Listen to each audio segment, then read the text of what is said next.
আজকে গমের আটার সাথে জল মিশিয়ে এই বিস্কুটগুলো বানাবো। তো কোনো রকম বেকিং সোডা পাউডার এগুলো কিছুই আমি দেবো না, তাও কিন্তু ভীষণই খাস্তাভাবে তৈরি হবে। আর এই বিস্কুটগুলোকে আপনারা ওই 1 মাসের থেকেও বেশি মোটামুটি সংরক্ষণ করে খেতে পারবেন। আর এইগুলো খেতে কিন্তু দুর্দান্ত হয়, একদম দোকানের মতোই খেতে লাগবে। তো আশা করি আপনাদের রেসিপিটি ভালো লাগবে। যদি ভালো লাগে তাহলে আমার ভিডিওতে একটা লাইক দেবেন, নতুন কেউ হয়ে থাকলে অবশ্যই আমার চ্যানেলটিকে সাবস্ক্রাইব করবেন। তো আর এই ভিডিওটি ওই প্রথম থেকে শেষ পর্যন্তই দেখবেন। তো তার আগে নমস্কার, কেমন আছেন সবাই? আশা করি ভালো আছেন। শুভ্র শান্তি ব্লগে আপনাদের সবাইকে স্বাগত জানাই। আমি শান্তি। যেমনটাই বলেছি, আজকে আমি গমের আটা দিয়ে বানাবো, তাই আমি এখানে নিয়েছি গমের আটা। তো 2 কাপের মতোই নেব। তো এই পরিমাণটা না নিলে বাড়ির সবাই খাবে কি করে, তো সেটা বুঝে শুনেই আমি 2 কাপের মতোই নিয়েছি। আপনারা বেশি কম করে নিতেই পারেন। তো এখানে আমি সুজি নিয়েছি 1/2 কাপের মতো। তো 2 কাপ আটার সঙ্গে 1/2 কাপ সুজি। এই সুজিটা দেওয়ার কারণে কিন্তু বিস্কুটগুলো ভীষণই মুচমুচে বা বলতে পারেন খাস্তাভাবে তৈরি হবে, তো যে কারণে নেওয়া। তারপর এখানে আমি চিনি নিয়েছি, ওই 1 কাপের একটু কম হবে, তো ওই পরিমাণটাই আমি দিয়েছি। তারপর এখানে আমি এই যে বাদাম দিয়েছি, এগুলো আমি ঘুরিয়ে নিয়েছিলাম।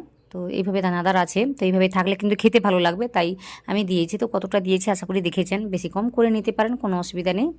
তো সবগুলোকে মিশিয়ে নেওয়ার পর এতে আমি দিচ্ছি ওই তেল। তো 4-5 চামচের মতোই হবে, বেশি কিন্তু তেল দেওয়া যায় না।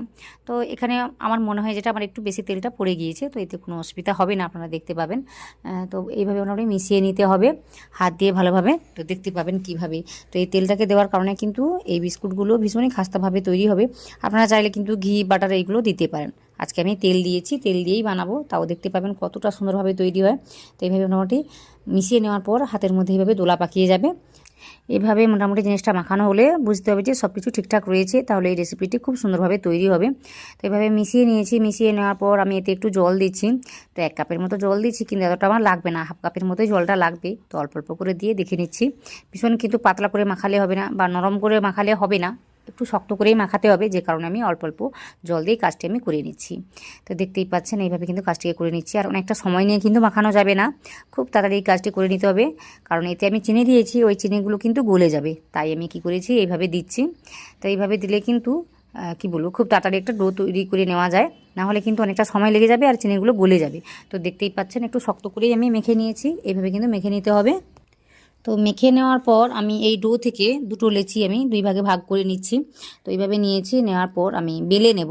তো এই বেলে নেওয়ার জন্য কিন্তু কোনো রকম আটার পাউডার বা কি বলবো আটার গুঁড়ি কোনো রকম কিছু লাগবে না, শুধুমাত্র এই ডোটা হলেই হবে, কারণ এই ডোয়ের মধ্যে কিন্তু অনেক তেল আছে, যে কারণে কিন্তু কোনো কিছুর প্রয়োজন হবে না।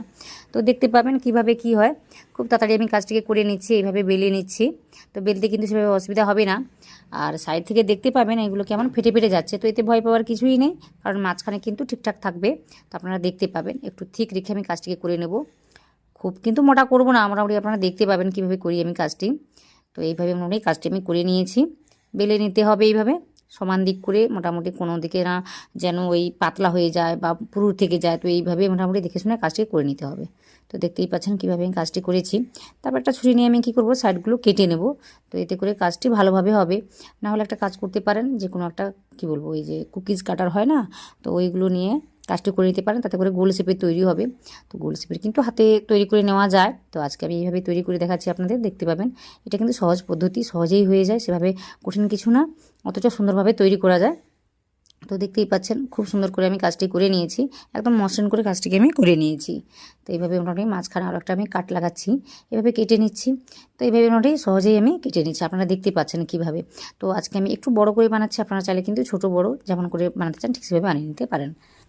তো এইভাবে কেটে নেওয়ার পর আমি একটা ডিজাইন দিয়েছিলাম, তো ওটা আমার দেখাতে মনে ছিল না, বা কোনো কারণে আমি দেখাতে পারিনি, তাই আমি পরে দেখিয়ে দিচ্ছি কিভাবে কি করেছি।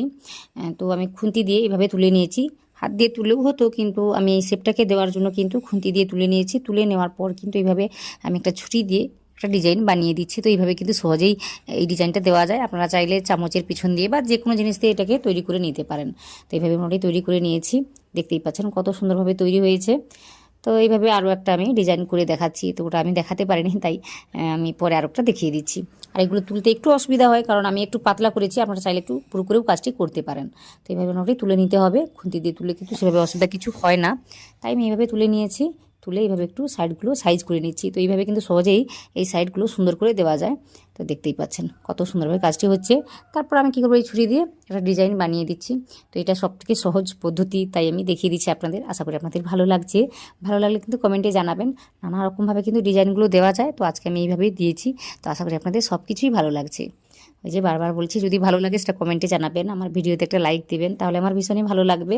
আর কমেন্টে জানাবেন এই ধরনের রেসিপি দেখতে চাইলে বা কোনো রকম রেসিপি দেখতে চাইলে সেটা জানাতে পারেন। আমি কিন্তু আপনাদের সাথে সব কিছুই শেয়ার করে নেব, যতটা আমি পারবো বা যেটা আমি পারবো সেটা আপনাদের সাথে শেয়ার করে নেব।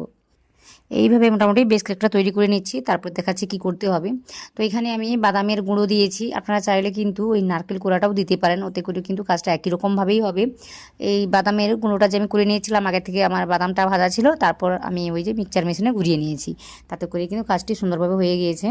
তো এই বাদামটা দিলে কিন্তু খেতে ভীষণই ভালো হয়, তাই আমি দিয়েছি। আপনারা চাইলে ওই যে নারকেল কোড়াটাও দিতে পারেন, বারবার আমি একই কথা বলছি। তো এগুলো দিয়ে কাজটি করে নিতে পারেন। এদিকে আমি কড়াইতে একটু তেল দিয়েছি, একদম অল্প করেই দিয়েছি। দেওয়ার পর এই বিস্কুটগুলো এইভাবে ছেড়ে দিচ্ছি। এই সময় কিন্তু গ্যাসের ফ্লেমটা লো রয়েছে, একদমই লো করে দিতে হবে, তাতে করে কিন্তু বিস্কুটগুলো ভীষণই খাস্তাভাবে তৈরি হবে। না হলে কিন্তু ওই ভিতর থেকে নরম থেকে যাবে বা কী বলবো, বাইরে থেকে কালারটা তাড়াতাড়ি চলে আসবে। তো এইভাবে দিয়ে মোটামুটি 2.5 থেকে 3 মিনিটের জন্য কিন্তু কোনো রকমভাবে নাড়ানো চাড়ানো যাবে না। একদম ওই 2.5 মিনিট পরে বা 3 মিনিট পরে এইভাবে উল্টে দিতে হবে। তো দেখতেই পাচ্ছেন কোনো রকম কিছু কালার সেভাবে আসেনি, অথচ সুন্দরভাবে কিন্তু ভাজা হচ্ছে। তো এইভাবে কিন্তু সুন্দরভাবে ভাজাটা হয়ে যাবে, আপনারা দেখতে পাবেন। আর আমি আজকে এইরকমই কড়াই নিয়েছি, আপনারা চাইলে কিন্তু বড় কোনো প্যানও নিতে পারেন, তাতে করে কিন্তু খুব সুন্দরভাবে ভাজা হবে জিনিসগুলো, বা অনেকগুলোই ভাজা হবে। তো আমার কাছে সেই জিনিসটা আজকে নেই, যে কারণে এইভাবে আমি ভেজে নিচ্ছি। ওই 3টে করেই ভাজা হচ্ছে কোনো রকমভাবে। তো দেখতেই পাচ্ছেন একটু উপরে পড়ে যাচ্ছে, যার কারণে কিন্তু শেপগুলো একটু বেঁকে যাচ্ছে। তো কোনো অসুবিধা নেই, যেভাবে পারবেন সেভাবে ভেজে নিতে পারেন।